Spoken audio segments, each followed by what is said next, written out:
Chapter 5 Modern Geology Evaluates Cayce's Millennium Prophecies. Some of Cayce's Millennium prophecies for Earth changes seem fantastic, almost unbelievable. Others don't sound too different from the warnings of mainstream geology.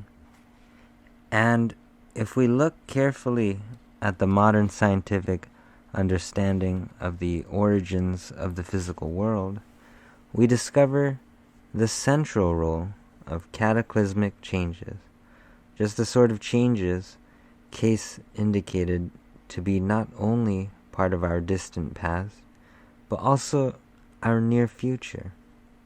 Even though mainstream scientists don't generally agree with Cayce's timetable for the future, they know that we ourselves are the result of tremendous catastrophic processes in the past.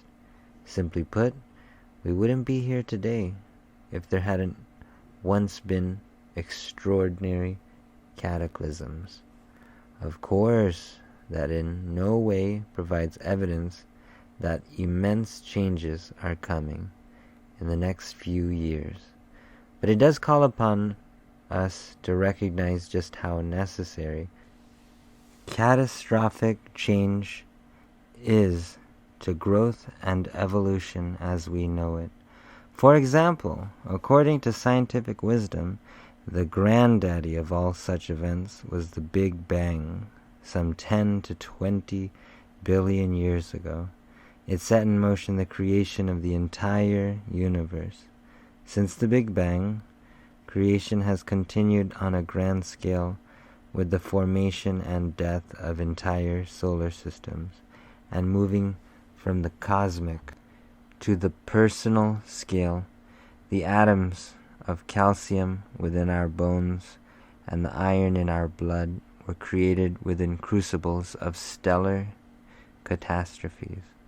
These elements were created long ago during the energy release of a dying star, a supernova, in which the star collapses suddenly into a dense neutron star.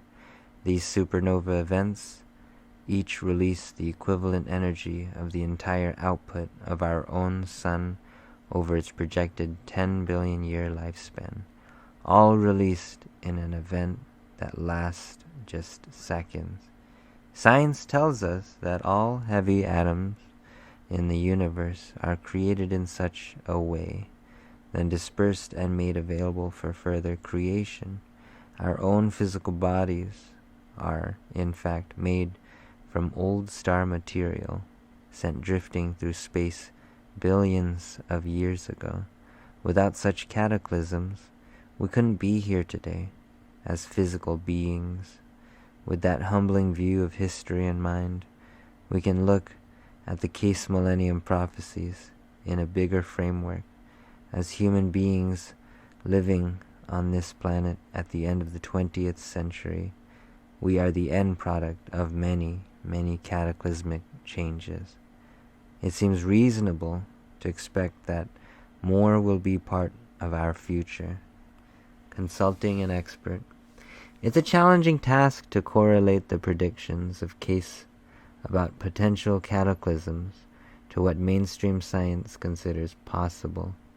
I knew I needed an expert to help me sort out and interpret these geological predictions. My search landed me on the doorstep of John Peterson, and the more I got to know of his background, it became obvious to me that he was the most qualified person to help me sort out a scientifically responsible interpretation of Cayce's earth change material. Peterson's experience includes bachelor's and master's degrees in geology, more than 20 years of professional scientific work, and his current position as a geologist for the county of San Diego, right in the heart of earthquake-vulnerable portions of California. Very little garnered from his graduate school training resembled Cayce's extraordinary ideas about the Earth's immediate future, but I found him to be totally informed about Cayce's predictions. Having 30 years of personal involvement with the Cayce material, I've watched and waited for catastrophic Earth changes ever since. I first read the Cayce Millennium Prophecies when I was 17. I remember thinking in high school that I wouldn't have to study for an upcoming math test because the big one would come and change the world. Peterson was easy to learn from. He wasn't defensive about the biases of scientific geology, nor was he gullible about the possible flexibility of Cayce, when he clearly admires. We spent many hours discussing the pros and cons of taking the Cayce Millennium Prophecy at face value, and he shared with me a lengthy article he wrote to analyze the similarities and differences between Cayce and traditional geologic theory.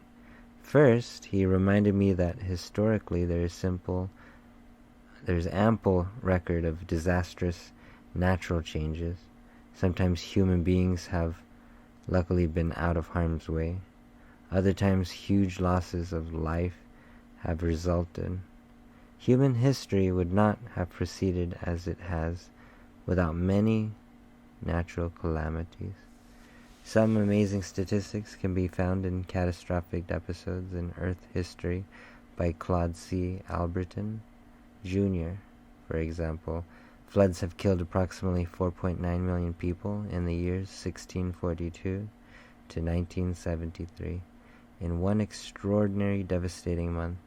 August 31st, floods along the Yellow River in China killed an estimated 3.5 million individuals, and in the 35 years immediately after World War II, an estimated 1.2 million people died in natural disasters. Within the United States, the economic toll from natural disasters averages $52 billion per year. The power of the Earth is especially evident when its surface changes dramatically and rapidly. When Mount St. Helens erupted, it destroyed a 200 square mile area and blasted 1,300 feet off the top of the mountain. The event affected the entire northwestern portion of the United States with volcanic ash fallout. However, this effect was small compared to some previous volcanic eruptions which have left a geological record. In addition to volcanic eruptions, earthquakes have destroyed large regions and have killed many millions of people. Some examples from recent years: 1995, Kobe, Japan, 7.2 magnitude, 4,800 deaths, damage 30,000.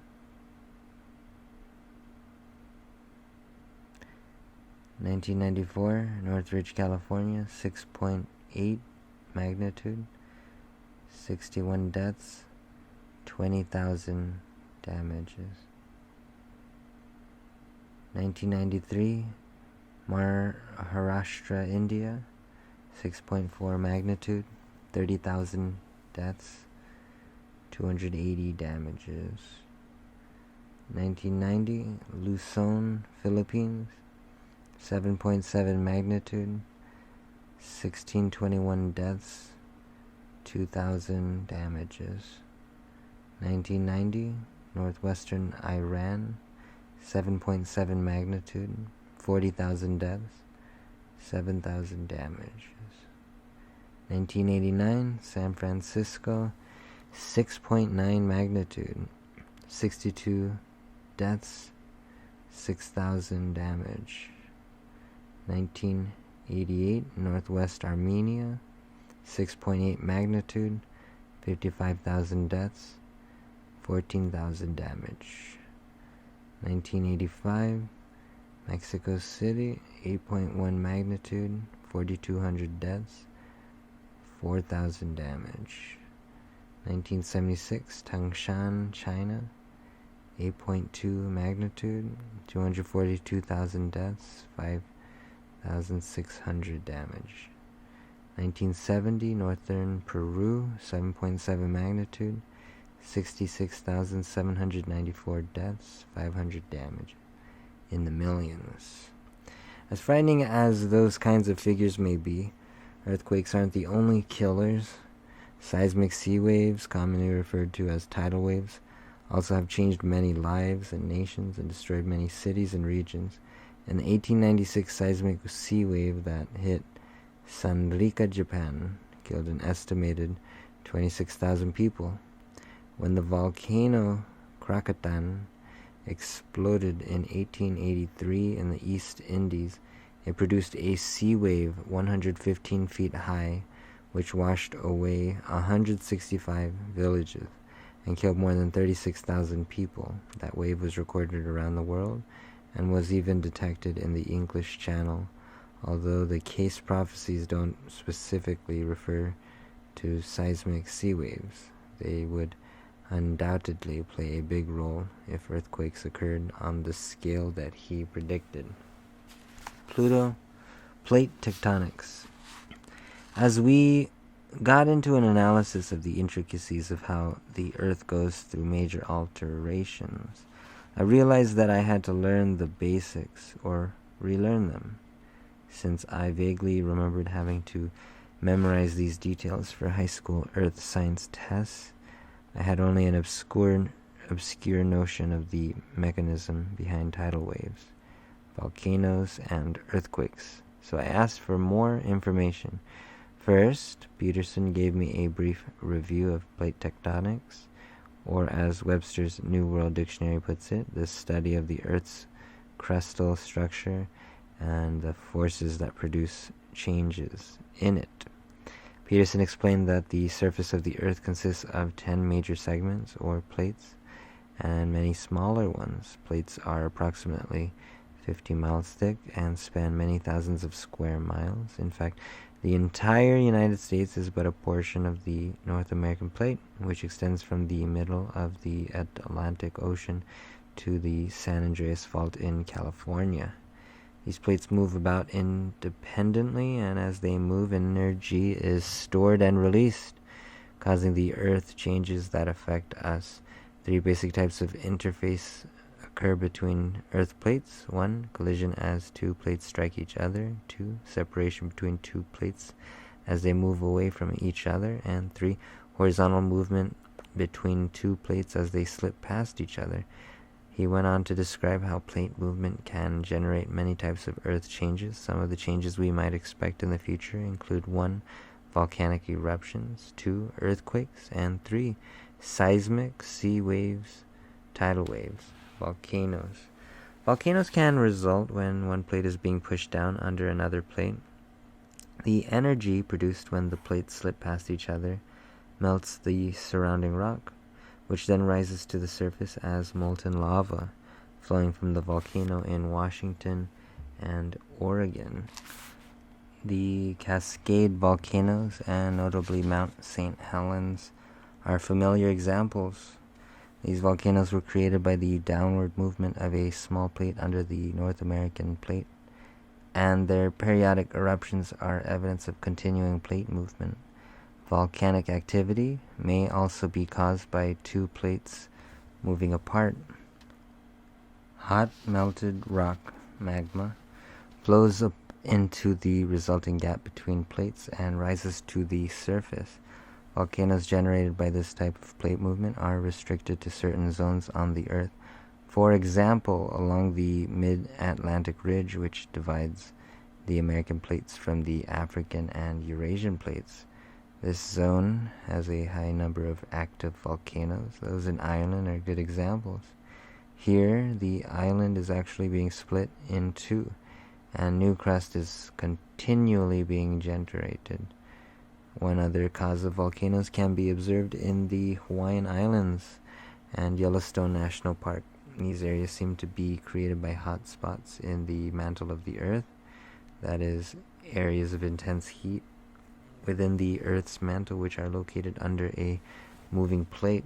A hotspot gives rise to volcanic activity directly above it and builds a row of volcanoes as the plate moves across the relatively stable hotspot. The Hawaiian Island chain is an example of this, with its distinct line of submerged and exposed volcanoes extending past Midway Island. This chain was created as the Pacific plate moved toward the northwest over the hotspot. Each type of volcanic eruption has its own particular characteristics. Variations in the rock in different areas contribute to two primary kinds of eruptions: the explosive eruptions, such as those in the northwest, and the relatively quiet ones, such as those in the Hawaiian chain.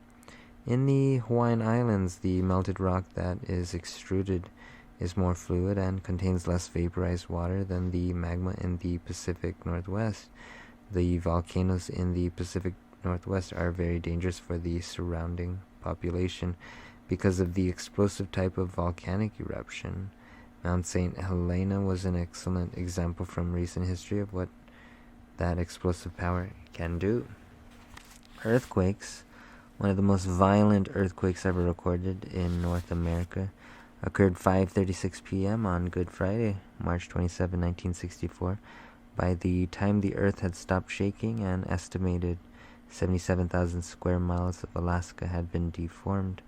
The earthquake had caused $300 million in property damage and killed 130 people in a land that was almost deserted. For over thousands of square miles, the shaking was so severe that people were thrown from their feet and some became ill from motion sickness. It's not just Edgar Cayce who is predicting that something like this may soon occur to highly populated California and Japan. It's also those geologists who specialize in movements of the Earth's crust, the seismologists. Earthquakes are geophysical events caused by a release of energy as one landmass moves against or past another. Plate movement is slow, normally not exceeding several inches per year, but as the years go by, the potential energy accumulates until it exceeds the amount of friction holding the rocks together. At this point, an earthquake occurs along a fault or a fracture in the rocks. The quake releases the stored energy in the form of the earth being shaken. Following an earthquake, the energy is again slowly stored up, and a new cycle begins. Along the San Andreas Fault zone, hundreds of earthquakes happen every day. Most are very small and cannot be felt by the people living in the area. In such areas, the amount of friction that is holding the fault from slipping is small, and because of this, the amount of energy that stores up is also small. Hollister, California, located on the San Andreas Fault, is known for frequent small daily tremors. In such an area, a large destructive event is unlikely, whereas in an area like San Francisco, a great amount of friction appears to be holding the fault together, blocking movement. In spite of the 1989 earthquake, there is still considerably destructive potential stored up. Now, when a major earthquake does happen, it is likely to be similar in magnitude to the devastating 1906 quake. The San Andreas Fault area is a major system because it separates the North American plate from the Pacific plate. The Pacific plate is moving toward the northwest relative to the North American plate at an average rate of 4 to 5 inches per year. It was here that Peterson dispelled for me the popular notion of California disappearing into the sea. The history of this type of plate movement he said, shows that California and the West Coast are not likely to fall off into the Pacific. It might move northward, but large-scale vertical movements are extremely unlikely. This type of earthquake zone, horizontal slippage of one plate past another, normally produces shallow-focused earthquakes. That is of a depth of less than 1 mile. These shallow-focused quakes are responsible for about 3/4 of the total energy released from earthquakes throughout the Earth. In other areas, earthquakes occur at depths of up to 350 miles. Deep-focused quakes are prevalent along plate boundaries, wherein one plate is being pushed under another. In such areas, earthquakes are occurring along the margin of the two plates as they collide. For example, along the western edge of the South American continent, the continental plate is moving toward the west, colliding with a large oceanic plate in the southern Pacific. As this occurs, the heavy, dense rocks of oceanic plate are forced down under the lighter rocks of the South American plate, triggering a high number of earthquakes. The 1964 Alaskan earthquake was a result of this type of activity, as the Pacific plate was pushed under a portion of the North American plate. In addition to earthquakes along plate margins, quakes can also occur within plates, far from the margins. These type of earthquakes are normally small and infrequent, although they have occurred in several locations within the United States. One of the largest was the Great 1811 New Madrid, Missouri earthquake, which caused considerable damage in the area and was felt as far away as Washington, D.C. This type of quake is thought to be caused by localized forces related to readjustments within the rocks. This made me think of some of the Cayce prophecies for earth changes in the southwestern part of the United States, for a redirecting of the Mississippi River, and for sudden changes in Europe. The magnitude of a quake is measured in one of two ways: one, a direct measurement of the energy released, or two, the relative degree of movement felt by people in the area and the amount of damage produced. The Richter Scale is the most commonly used method of measuring and comparing earthquakes, and was developed by Charles Richter in 1935. It is a direct measure of the energy released and an indirect measure of the amount of damage produced by a quake. As the rocks are shaken and deformed during an earthquake, they transmit vibratory waves that can be monitored as they reach the surface of the earth. The Richter scale method measures these wave heights as recorded by a seismograph, a machine developed in Germany at the turn of the 20th century and designed to monitor earth movement because the size of earthquakes varies enormously. The scale is based on the logarithm of the height of recorded earthquake waves on the seismograph. An increase of 1 unit on the scale indicates a 10 times increase in the earthquake waves. The amount of released energy is increased 33 times. The Richter scale is open-ended with no upper or lower limit. However, practically speaking, the upper limit to the magnitude of earthquakes is determined by the strength of the rocks, and it is presently believed that 9.5 is about the largest magnitude possible, because most rocks are not capable of storing greater amounts of energy. The largest quakes measured in modern times were of this magnitude in Chile in 1960.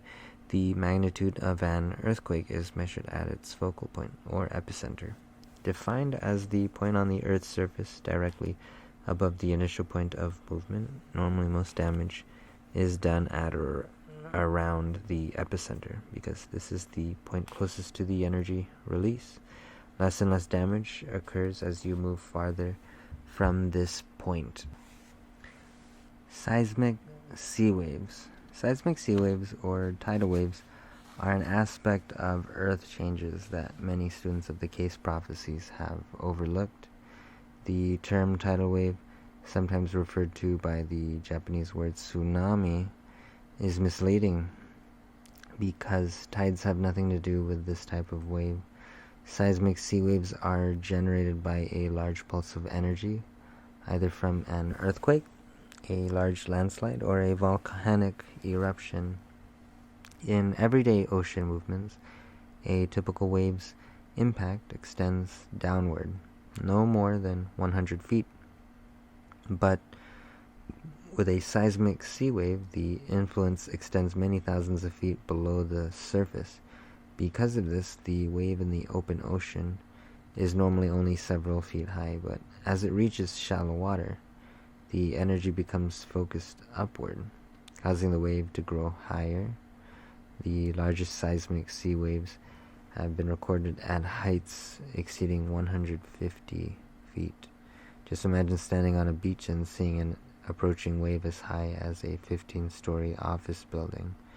In the open ocean, seismic sea waves travel between 400 to 450 miles per hour and can cross an ocean basin within half a day. While traveling on the open sea, the wave loses little energy. However, when it hits land, the energy is then quickly released, creating the coastal devastation commonly associated with this type of earth change.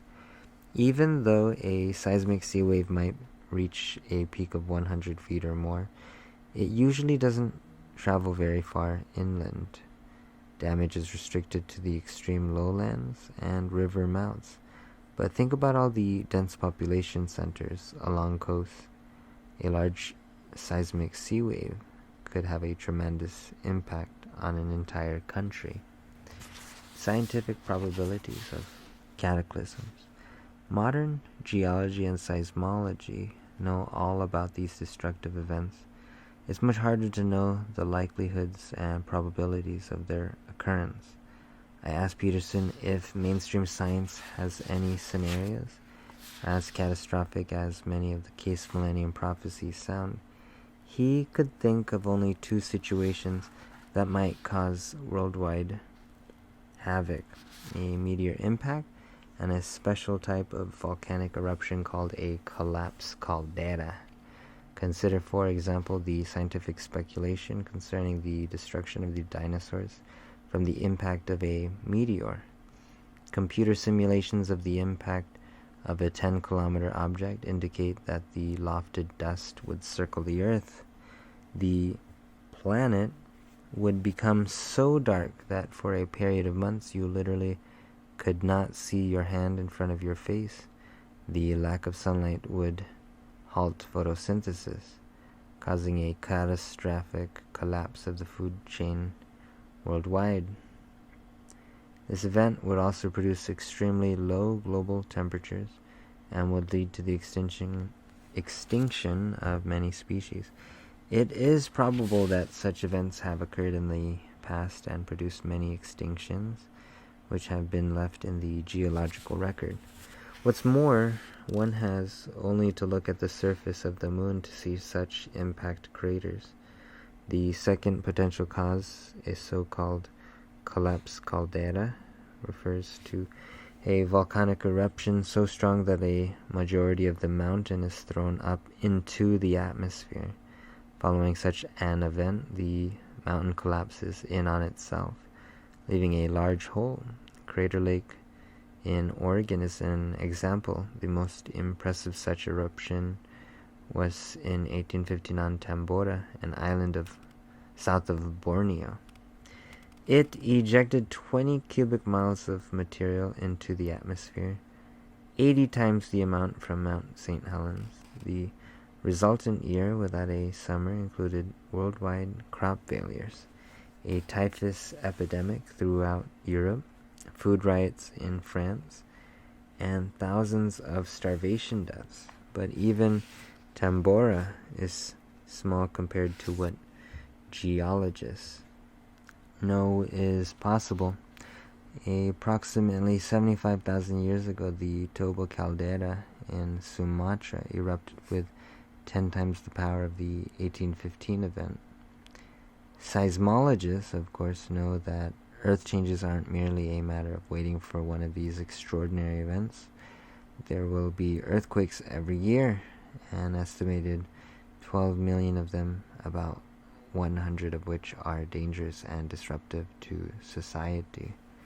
The vast majority of these earthquakes will occur in narrowly defined zones, concentrated along the plate boundaries. As seismologists carefully study these boundaries, they formulate probability figures, especially for many of the most vulnerable spots. For example, there is a 50-50 chance of the Hayward Fault near San Francisco, producing a 7.5 quake in the next 50 years. Such estimations are only a best guess, and they're complex because they consider location, timing, and intensity. Here are some examples of the probability figures prepared by the scientists with the U.S. Geological Survey for earthquake-vulnerable California. North California coast, magnitude quake 8.0, probability in 30 years, less than 10%. San Francisco, magnitude quake 7.0, probability in 30 years, 25%.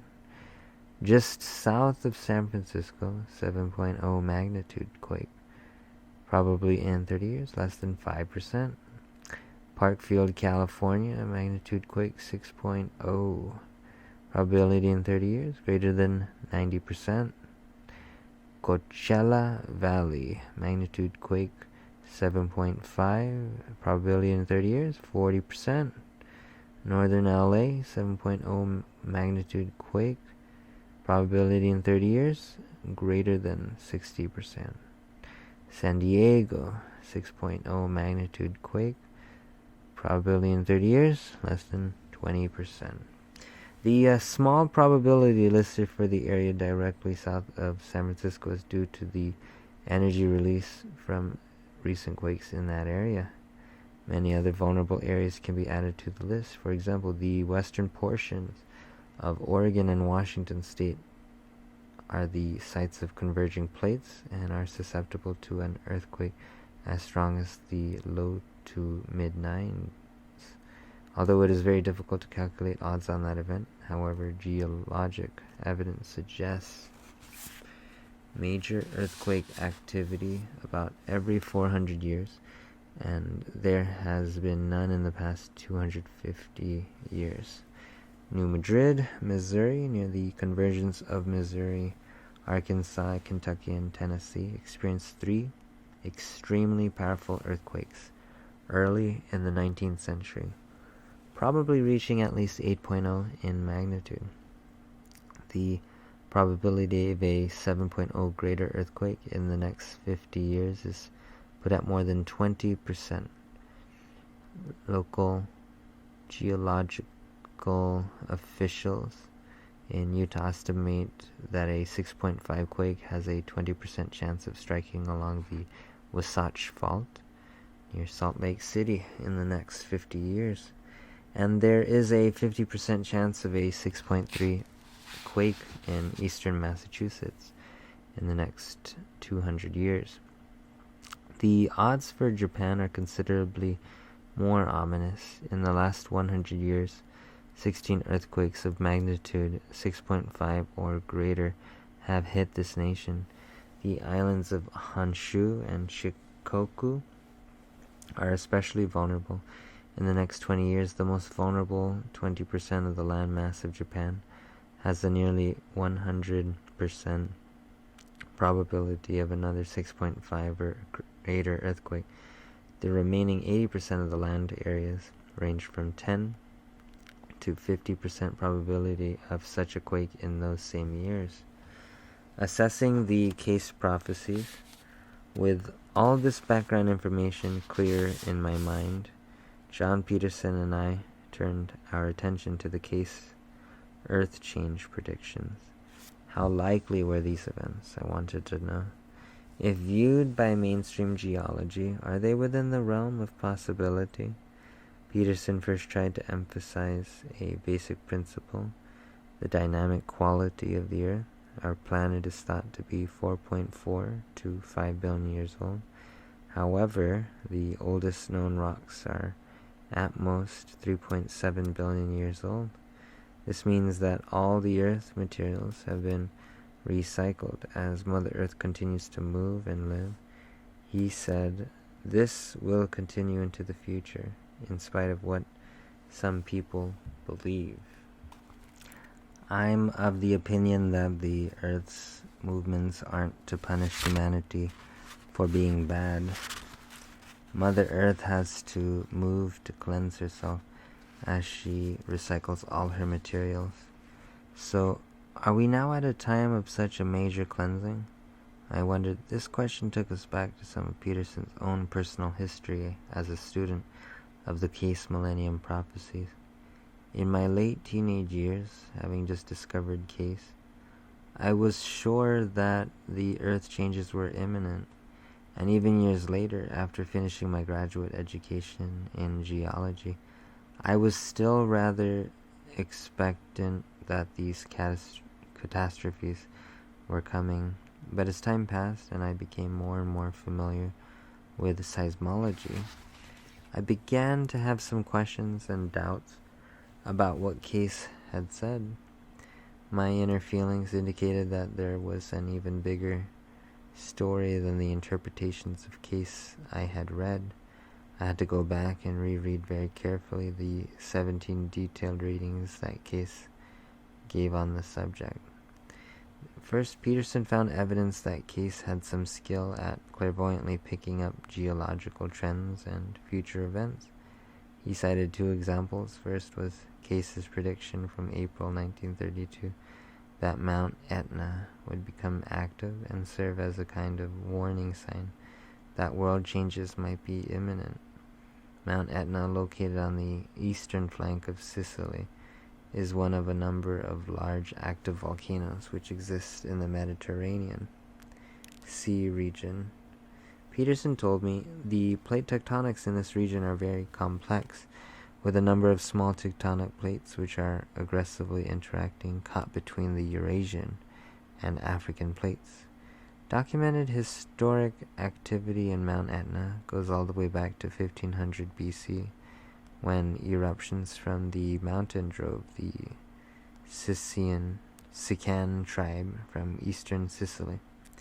During those years, after Cayce's prediction was made, right up to 1942, the mountain was noted for persistent summit activity. A definitive book on the mountain's history, entitled Mount Etna, by Chester, Duncan, Guest, and Kilburn, notes that right up to September 1933, explosive activity in the central crater of the volcano had built up a small cone. Another part of the volcano was especially active in September and October 1935, and then again intermittently between March 1936 and September 1938.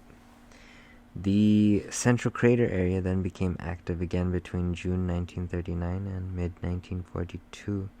All this seemed to suggest that Cayce was onto something, at least in terms of this ancient volcano stirring back to life. Of course, whether or not it was truly an indicator of worldwide changes about to happen was still an open question. The second example Peterson found of Cayce's clairvoyant skill concerned something closer to home. New York. His in-depth study of Cayce's predictions uncovered some interesting evidence to support the prophecies that New York might be vulnerable to Earth changes.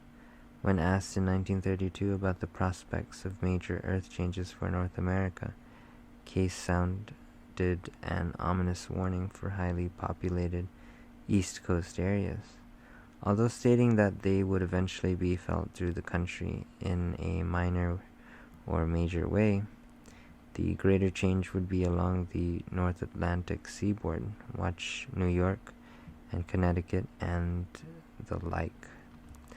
I had never thought of New York as vulnerable to earthquakes, and certainly nothing on the scale of severe destruction has happened there as yet. But Peterson pointed out to me that certain events in the 1930s at least suggested that Cayce may have been clairvoyantly perceiving vulnerable conditions beneath the surface. Approximately 25 miles west and northwest of New York City is the Ramapo Fault. The most significant earthquakes in this area occurred in 1737 and 1884, and they were large enough to cause a limited damage to brick buildings in the area.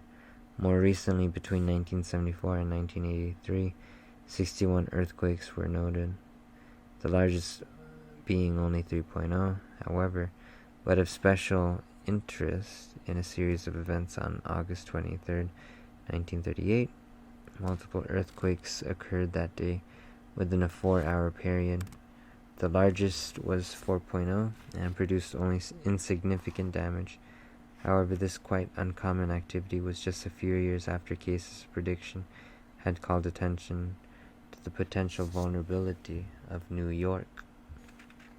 These 2 points of corroboration were worth noting, but they fell short of a dramatic confirmation of a cataclysmic prophecy. The question remained in my mind, why haven't we yet seen some of the more catastrophic changes Cayce so vividly envisioned? Peterson answered that for him, the right interpretation of these Millennium predictions requires a precise examination of the differences that can be found among Cayce's pronouncements. The readings contain conflicting predictions, and they fall into 3 groups. That was news to me. I had looked at all the predictions in chronological order, but had never identified specific categories in these prophecies. As Peterson explained his discovery of a pattern in these 17 readings, I began to see them in a new way. In essence, his discovery was that 3 sets of Earth change predictions exist in the Cayce files. 1. Changes targeted for the year 1936. 2. Catastrophic changes. 3. Slow, gradual changes. These distinct sets of prophecies paint somewhat different images, and may even have come from 3 different sources within Cayce, just as a radio could tune in to 3 different stations playing 3 distinct types of music. As I would soon learn, Peterson had come to believe that the first 2 of these sets were in fact considerably less reliable than the latter one. But first, let's go back and revisit the Millennium prophecies that were summarized in Chapter 2. In that chapter they were presented chronologically, that is, in the order in which Cayce gave them. However, this time let's look at Peterson's observations and the insights they provide about the Earth change prophecies. Predictions for 1936. When we looked at the Cayce prophecies as a whole, one pattern that stood out first for Peterson was the frequency of predictions. Targeting 1936 fully, a third of the predictions fit this category, and in fact, most of the prophecies that have any specific date attached to them are for this one year.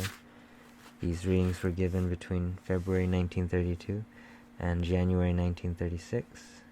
Not all of them speak of worldwide catastrophic change. They address a wide variety of geological, political, and spiritual issues. Unfortunately, at least taken at face value, most or all of these predictions didn't materialize. In fact, Peterson's check of the geological records for 1936 showed that it was somewhat below normal for seismic activity. In some instances, Cayce seems to have adjusted his view of the timing of changes first predicted for 1936. For example, in January 1936, he gave a reading that backed off of earlier prophecies about earthquakes in San Francisco in 1936. Also, in regard to a shift in the rotational axis of the Earth, Cayce's initial prophecies were for this tremendous change to happen in 1936, but later he recalibrated his timetable and targeted likely dates right at the turn of the millennium, 1998 or 2001. As Peterson and I examined the 7 prophecy readings that dealt primarily with 1936, we saw that Cayce seemed to have viewed this particular year as some kind of watershed in modern history. For example, using the word catastrophe in reference to international relations rather than earthquakes, Cayce predicted in February 1932 this had best be cast after the great catastrophe that's coming to the world in 36, in the form of the breaking up of many powers that now exist as factors in world affairs. With the breaking up in 36 will be the changes that will make different maps of the world. While I remembered Peterson's comment that geological records show 1936 as a slow year, I couldn't help but remember too that 1936 was a very significant turning point for many political events as the world moved closer to war. Even if we recognize Cayce's accuracy for geopolitical prophecy regarding 1936, we're still left to conclude that he was flat wrong on the Earth changes. The reason for those failed predictions may be complex, and in Chapter 8, we'll look at possible explanations and their implications for the Millennium. Perhaps the most frightening of the 1936 predictions that didn't come true, although later restated by Cayce for the turn of the Millennium, was a shift of the rotational axis. I wanted Peterson to give me an opinion about this extraordinary idea. First, he reminded me that pole shift can mean one of two things. One, a magnetic pole reversal, and two, a rotational pole reversal. As I remembered from Earth science class long ago, the magnetic and rotational poles of the Earth are actually two different things, physically separate, located several hundred miles apart. Because of this, the north arrow on a compass doesn't point toward true north, but toward the magnetic North Pole. Many magnetic pole reversals have happened in the past, averaging roughly one every million years. However, Peterson pointed out in the last 4 to 5 million years, the average has increased and a shift is occurring approximately every 300,000 years. Interestingly, the last shift was about 700,000 years ago, meaning that we are now overdue for one. If a magnetic reversal were to occur tomorrow, what could we expect? Some evidence supports the theory that not much would in fact happen. A volcanic rock unit in Arizona formed during one of the more recent magnetic reversals recorded the direction of the magnetic poles by the alignment of certain minerals. These directions can be measured, and they indicate that the reversal was a process that took many years. Actually, several hundred years was required for the 180-degree shift of the magnetic pole. Because of this, and because of the weak nature of the magnetic field, this type of pole shift is not thought to be capable of producing major Earth changes. It might act as a minor trigger for some changes that are already set to occur, but we would not expect this type of shift to produce the major Earth changes that are included in Cayce's Millennium prophecies. The other type of pole shift, a rotational one, would however produce extraordinary changes, almost unimaginably catastrophic ones. Peterson stated unequivocally that within the science of geology, there is no solid evidence that a rotational pole shift has ever happened. We do know that a great amount of energy is associated with the rotation of the planet. Because of this, it would take a tremendous amount of energy to disturb the present state of equilibrium. Perhaps only another astrobody passing very near the Earth or actually colliding could do something like this. Cayce never spoke in such terms, so it remains a mystery what he saw as triggering such an unprecedented Earth change. Peterson's analysis seems so convincing that I was left to conclude that this was one Cayce prophecy that might best be understood in a symbolic or metaphorical way. It seems very likely that by the turn of the Millennium, humanity will be ready for a new compass point, a new sense of direction. The Catastrophic Prophecies, a second category of Earth change readings, describes worldwide cataclysms. They target dates after 1936, or in some cases they are vague about timing. Many of the dramatic prophecies outlined in Chapter 2 are in this category. What's more, the ultimate Earth change a shift in the rotational axis of the Earth is also in set of predictions, having been re-prophesied for the beginning of the new century. These catastrophic predictions are the Millennium prophecies, by which Edgar Cayce's name is known to millions. They are the headline grabbers. In fact, some of them sound so dire that it's hard to imagine civilization as we know it continuing if they come to pass. Peterson, however, had a new angle on this set of catastrophic predictions. There was something unusual about some of them, a tagline at the end, 4 words.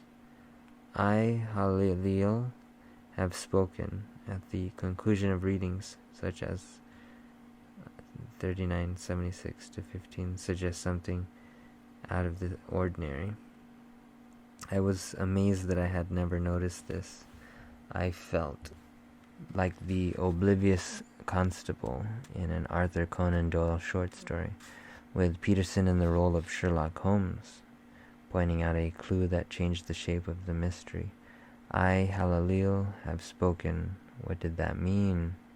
A quick check of Cayce's personal history was revealing for a 14-month period from October 1933 to January 1935, there were occasions on which another spiritual being apparently tried to use the entrance to Cayce's body as a mouthpiece.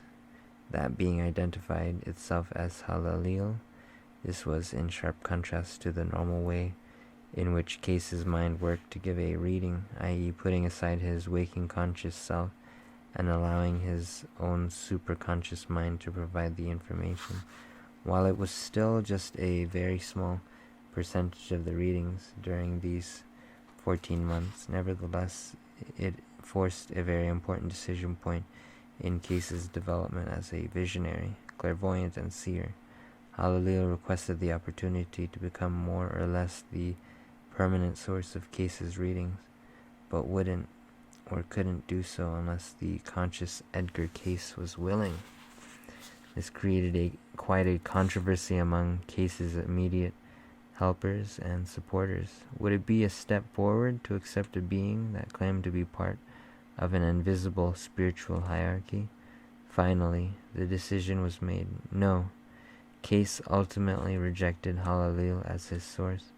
Writing later, Edgar's son, Hugh Lynn Cayce, remembered that a majority of the group voted to reject the guidance of Halil in favor of a higher attunement with the ideas related to the Christ consciousness. In later readings, the Edgar Cayce and this group of supporters were commended for the stand they had taken. But who was this figure, Halil, and why might his guidance be less than reliable? Some traditional esoteric literature has suggested that he is the Lord of Karma among the angelic hierarchy, that is to say, a force that is instructive but which teaches through problems and difficulties. Maybe Halil represents a point of view on the future. The only way humanity will change is to learn lessons through adversity. This seems to match how a later Cayce reading describes Halil's identity. A leader of the heavenly host who has made the ways that have been heavy, but as the means for understanding. One way to learn is the hard way. In fact, when we are stubbornly resistant to change, the painful lessons may be the only way to change and grow. For anyone who has trouble accepting something as ethereal, as angels of the spiritual hierarchy, there's a more psychological way of looking at the possible source of this second category of prophecies. Within Cayce's unconscious mind itself, there may have been a pessimistic view of the future. It could see that humanity desperately needs a new way of living on planet Earth, but saw that transition coming only as a hard-earned lesson from destruction and hardship. Halil then becomes a way of labeling a state of consciousness or frame of mind within Cayce. Another interpretation sees Halil as an archetype of the collective unconscious of human minds, not simply a part of Cayce's unconscious alone. In this view, Cayce wasn't so much tapping into an angel as he was a state of mind that any of us can reach. Halilil represents a focus on one way that people grow and change the path of hardship. The point here isn't to debate the reality of angels. Instead, it's to recognize that one category of Cayce Millennium prophecies may be coming from a distinct perspective. That point of view focuses on the painful, difficult way that change can come. Perhaps it will prove to be accurate. However, the third category intimates that a more gradual and graceful transition is equally possible. The gradual change readings. We must admit that much of what Cayce said about 1936 didn't take place, or has somehow been delayed. What's more, the source of most catastrophic predictions seem to have been intent on the harshest or most difficult scenario. So we're left to consider the third category of Millennium prophecies about Earth changes, and to try to gain a fresh interpretive insight, especially an insight that is hopeful. 7 readings by Cayce fall into this category, and they share 3 themes. 1. The timing of the Earth changes cannot be foretold. 2. The changes will be gradual rather than catastrophic. 3. We, as spiritual beings, can have some effect on these events. Together with Peterson, I looked again at all 7, and it was easy to spot these recurrent themes. For example, Cayce was asked in 1932 to comment on disastrous changes that might come soon. Using biblical language, he responded, "The hour ye know not, and the time ye know not." He went on to say that it would be more a matter of a spiritual awakening than a material disaster that was unfolding that year. Another earth change reading in this category was given to a real estate agent in late 1932. 2 previous readings for this same man described cataclysmic changes for 1936, but this one number, 311 to 10, had a different tone and orientation. When queried specifically about earth changes for Alabama, which Cayce had previously predicted, he now clarified this to be gradual rather than sudden alteration. But even more significantly, this reading boldly asserts that much of what is to come is still fluid and is at least partially shaped by human attitudes and behaviors. It may depend on much that deals with the metaphysical. There are those conditions that in the activity of individuals in line of thought and endeavor keep oft many a city and many a land intact through their application of the spiritual laws. Yet another example of this gradual scenario is a reading from 1934 for an accountant who was familiar with the earth change predictions and wanted more details. He asked for a description of the outline of the Pacific coast after the catastrophes, but Cayce responded that it was dependent upon individuals or groups who might keep a spiritual attitude in respect to the needs of the times. Then he added, as if to say that even gradual changes are still leading up to something big, that some are due and will occur is written as it were, but as we find as to specific date or time in the present, this may not be given. A final illustration of the gradual scenario is from 1939. Cayce was asked if Atlantis would rise again as we moved into the Aquarian Age. The questioner, a 41-year-old woman, wanted to know the exact date and if this would cause a sudden catastrophe. Cayce responded that, in fact, changes were coming and that by 1998 we would have seen many of them.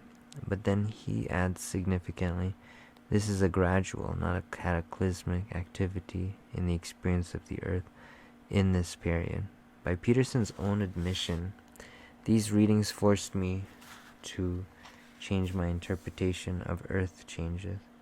They all seem to agree that the future will bring gradual, not catastrophic changes. And if Cayce is correct and we can influence the future, their timing isn't predetermined.